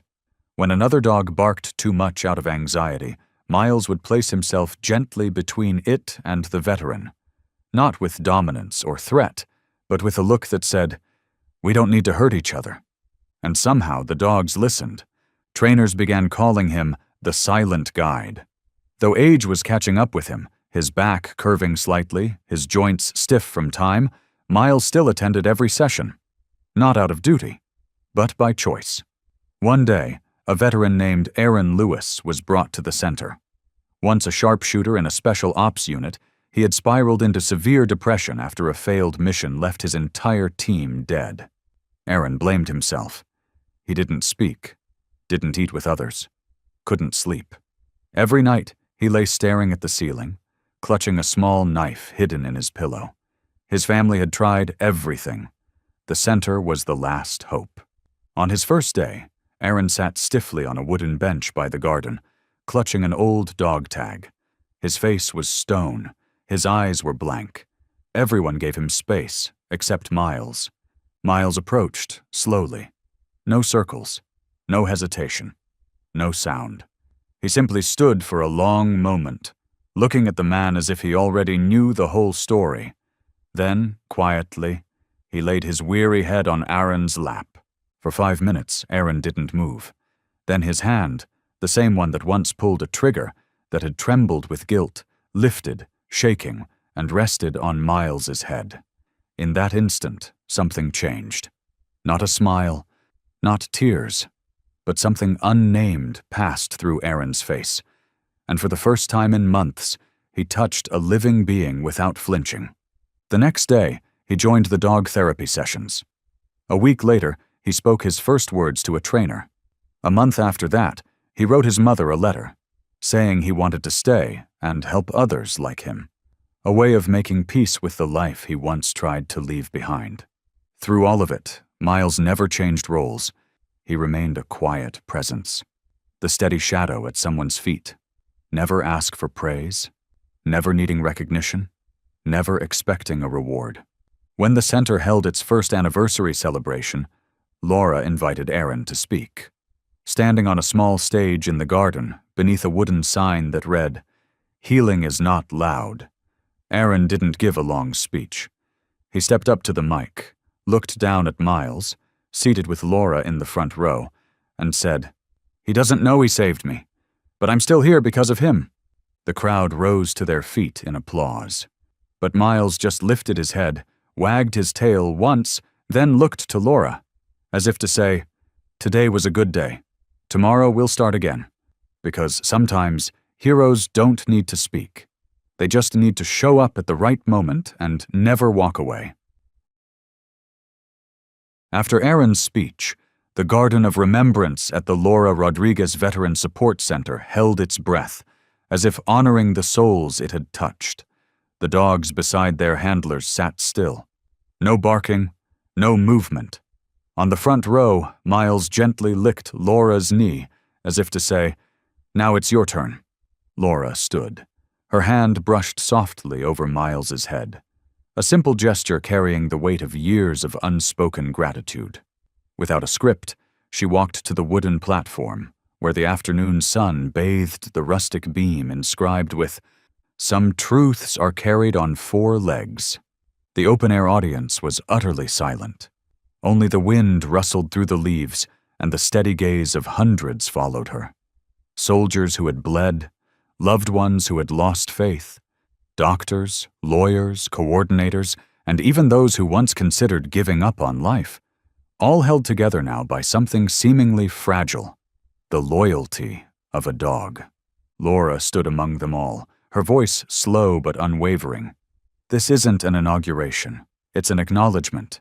She paused, letting her eyes scan the crowd. "An acknowledgement that we've let too many people suffer in silence, that justice doesn't always walk hand in hand with truth, and that sometimes salvation comes not from men or systems, but from a creature that cannot lie, does not calculate, who simply follows its heart." The wind whispered through the trees as if cradling every word. "The day I was convicted, I believed the world had turned its back on me, but one being never did, not out of duty, not for honor, but because he believed me, with his whole body, every breath, every step." While others argued and judged, he was already looking for the answer. Laura turned and pointed to Miles, who now lifted his head, eyes shining with recognition. "The quiet loyalty of a single dog saved me from death, and saved justice from distortion." Applause rose, but not wild or dramatic, just a ripple of hands meeting, eyes glistening, because at that moment, they weren't just hearing a speech. They were witnessing a wound transform into strength. A loss becomes hope, and a dog becomes a legacy. Laura took a deep breath and concluded, "Today is not only about my survival, it's about faith. Faith that never needed explanation, and if you ask me how I know I'm still alive, I'll just look into those eyes, and I'll know I was never left behind." Miles didn't move, he simply bowed his head. And in that sacred silence, perhaps the whole world paused too, to hear the quiet voice of a dog. A voice humanity may have forgotten how to hear, but has never lost the ability to feel. And from that moment on, within the humble walls of the center, a legacy took root. Not written in history books or military records, but living in every step relearned, every nightmare silenced, every hand reaching back toward the light. And in the eyes of the dogs learning from Miles how to trust, how to be loyal, and most of all, how never to abandon someone, no matter who else does. As the ceremony ended, people began to drift away beneath the soft autumn twilight.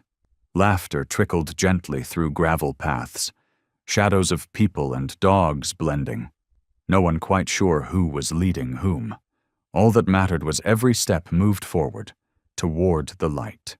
Laura lingered at the stone pedestal outside the center, where Miles's small bronze statue stood amid blooming white flowers. The last rays of sunlight turned the weathered bronze into a soft, warm hue, like the gaze of the dog who had once lit the path through her darkest days. Beside her now stood a young puppy, barely a few months old, with dark fur, slightly drooping ears, wide-eyed and unsure, but in those eyes something unmistakable, a flicker of resolve that needed no training. Everyone paused as Laura lifted the puppy in her arms, the other hand resting gently on Miles's head, who still sat calmly beside the statue, as if listening closely to what was about to be said. Laura smiled. She didn't need a microphone. And yet everyone heard her clearly. "Everyone, this is justice." She paused, her eyes softening as the little dog licked her hand. "Justice is not about revenge. Justice is a reminder that loyalty, once given, can save not just a person but an entire system. Justice will carry on Miles' legacy, not as a replacement, but as a continuation." Applause rang out. But once again, Miles didn't need it. He lifted his head, ears still gently folded, and turned his eyes toward the horizon, where the sun was sinking behind the pines, leaving one final ribbon of light. In that gaze, there was no regret, no weariness, no fatigue, only peace, the kind that only comes when a life knows it has fulfilled its purpose, and now is ready to make room for the next. Laura knelt, pressing her forehead to Miles. No words were exchanged, but the wind gently stirred the white flowers at their feet, whispering what she couldn't say aloud. Truth always finds its way home. As the last light faded, only the slow, steady footsteps of Laura and Justice echoed down the center's hallways, footsteps of survivors, of warriors, and now of guardians holding on to something far greater than victory. Belief. Miles remained there, still, silent, standing guard as always, not because anyone told him to, not because anyone was watching, because to him, this wasn't a job, it was a promise, and that promise had been kept. Some heroes don't wear uniforms, don't carry weapons, and never speak a word.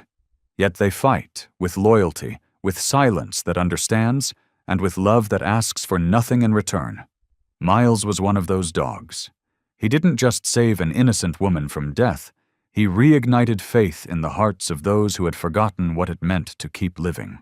What do you believe about the healing power of beings who cannot speak, but are always there when we need them most? If this story touched your heart, please like, share, and subscribe, so together we can keep spreading powerful stories of loyalty, hope, and redemption brought to life by our quiet, four-legged companions.